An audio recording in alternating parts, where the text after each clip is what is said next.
আপনিও কি কখনো এমন সমস্যার সম্মুখীন হয়েছেন যেখানে পুলিশ আপনার এফআইআর নিতে অস্বীকার করেছেন?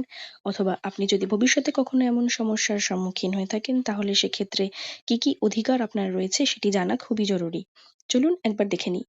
ভারতীয় নাগরিক সুরক্ষা সংহিতা 2023 এর সেকশন 173 সাবসেকশন 1 অনুযায়ী কোনো কগনিজেবল অফেন্স হলে পুলিশ সেই এফআইআর নিতে অবশ্যই বাধ্য। এছাড়াও সেকশন 173 সাবসেকশন 2 অনুযায়ী এফআইআর এর একটি কপি আপনি বিনামূল্যে পাওয়ার অধিকার রাখেন।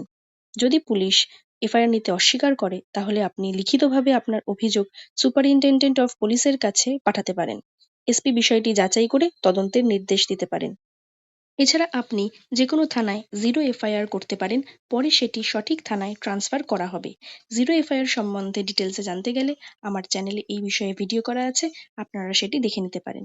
এছাড়া আপনি সরাসরি ম্যাজিস্ট্রেটের কাছে প্রাইভেট কমপ্লেন্ট দাখিল করতে পারেন। এছাড়া একজন আইনজীবীর সাহায্য নিতে পারেন যাতে কোনো ধরনের হয়রানির সম্মুখীন আপনাদের হতে না হয়, এবং প্রয়োজন হলে আপনারা হিউম্যান রাইটস কমিশনের কাছেও অভিযোগ জানাতে পারেন। মনে রাখবেন, কগনিজেবল অফেন্সে এফআইআর নিতে অস্বীকার করা আইন বিরোধী। ভিডিওটি সেভ করে রাখুন এবং এরকমই আরও আইনি তথ্য পেতে দ্য লিগ্যাল আড্ডাকে অবশ্যই সাবস্ক্রাইব করে রাখুন।